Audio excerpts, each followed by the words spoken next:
Bismillahirrahmanirrahim. Assalamualaikum warahmatullahi wabarakatuh. Selamat pagi bro. Jumpa lagi dengan kursus mekanik ABSS bengkel.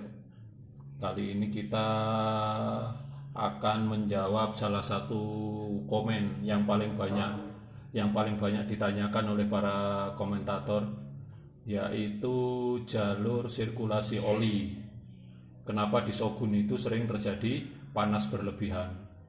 Nah, untuk kesempatan kali ini kita akan menjelaskan secara singkat aja ya. Singkat aja, yang penting mudah dipahami. Nah, semua mesin, pusat dari sirkulasi oli itu ada di pompa. Nah, posisi pompa itu di mana? Khusus untuk motor bebek, biasanya pompa ada di sisi kanan bawah sini. Pompa oli. Makanya saringan oli juga ada di bawah sini. Tapi ada beberapa motor juga yang menempatkan saringan oli itu bersamaan dengan baut pembuangan oli. Jadi kalau kita jumpai bautnya itu besar, ada per, ada saringan, berarti itu adalah saringan untuk mencegah kotoran oli ikut masuk ke pompa oli. Nah, saat pompa oli bekerja, otomatis kruk as berputar menggerakkan pompa oli. Dari situ nanti oli akan dihisap, oli yang sudah disaring tentunya ya. Oli yang sudah disaring akan dihisap, kemudian disirkulasikan melalui bak kopling ini. Nah, khusus untuk Shogun di sini ada lubang. Lubang ini nanti akan terhubung dengan salah satu jalur pelumasan yang kita sebut dengan SALCS. Nah, ini kita sebut biasanya pipa SALCS. Pipa khusus yang memiliki sirip pendingin seperti ini. Oke. Apa keuntungannya pipa ini? Atau fungsinya untuk apa? Fungsi dari pipa ini adalah untuk mengalirkan oli menuju rantai timing. Supaya nanti rantai timing mendapatkan oli yang bagus. Kenapa disebut bagus? Karena oli yang panas dari pompa oli itu nanti akan masuk ke sirip pendingin sini dan dilepas panasnya. Jadi sirip pendingin ini sangat cepat untuk melepas panas. Ketika oli masuk dari sini panas, lewat sirip pendingin, keluar dari sini dingin. Keuntungan oli yang dingin itu nanti akan disemprotkan ke rantai sini. Sehingga rantai yang tadinya panas akan menjadi dingin karena disemprot dengan oli dingin. Jadi panasnya rantai itu dibawa oleh oli. Itu yang pertama. Kemudian yang kedua, dari pompa oli juga dialirkan menuju lubang saluran pada blok silinder ini. Nah, dari blok silinder ini nanti akan diteruskan melalui baut tanam. Kita sebutnya ini baut tanam. Nah, baut tanam ini sampai masuk ke sirip pendingin yang ada di sini atau oil cooler. Dari oil cooler ini oli panas akan dilepas dulu, didinginkan panasnya. Selanjutnya setelah didinginkan oli akan masuk ke dalam noken as.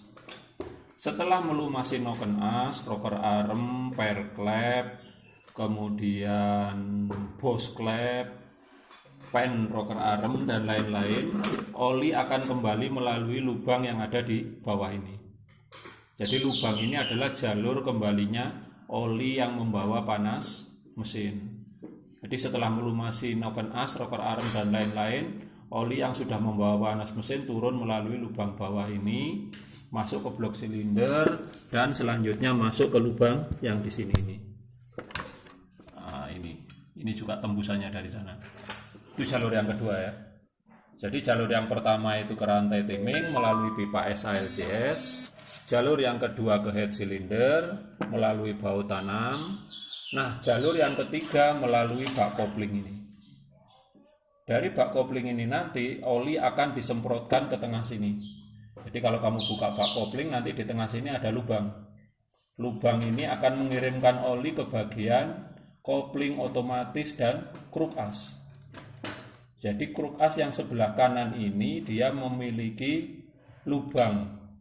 Dan lubang-lubang itu nanti akan mengatur sirkulasi oli menuju ke setang dan pen kruk as yang ada di sini.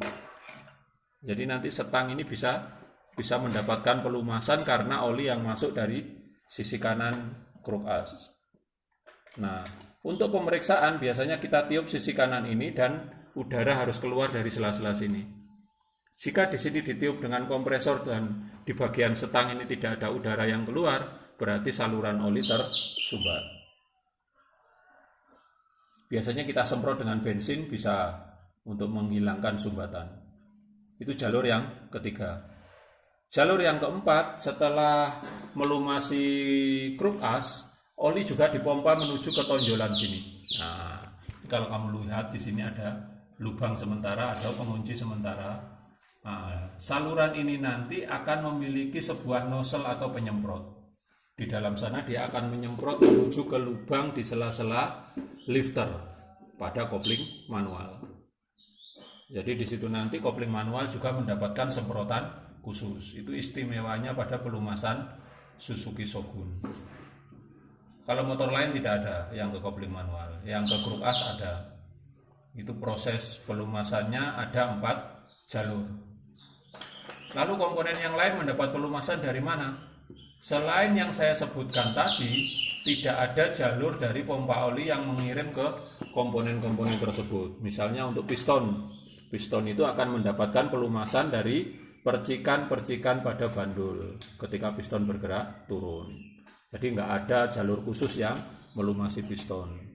Begitu juga dengan magnet, rantai gigi sentrik dan lain-lain itu akan mendapatkan pelumasan berdasarkan percikan dan gaya putar.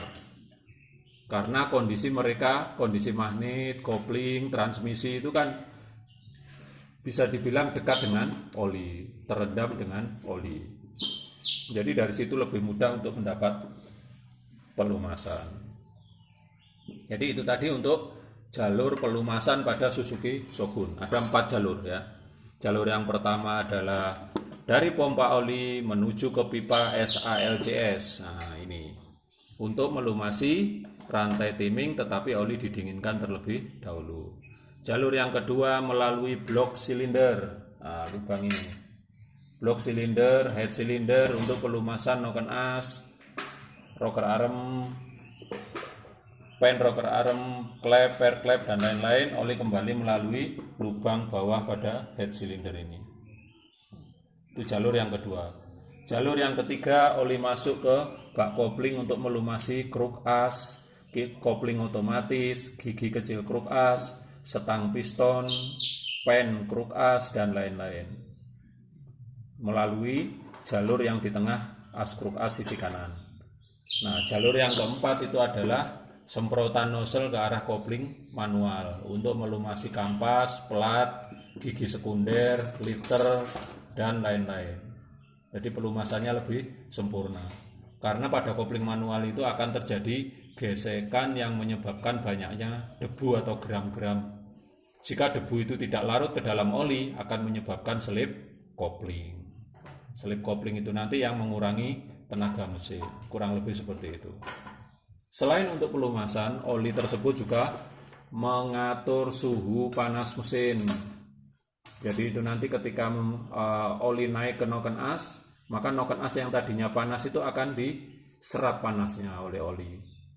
Kemudian panasnya mesin akan dibawa ke bak oli, didinginkan. Selanjutnya dipompa lagi dan begitu seterusnya. Terima kasih, selamat pagi, wassalamualaikum warahmatullahi wabarakatuh.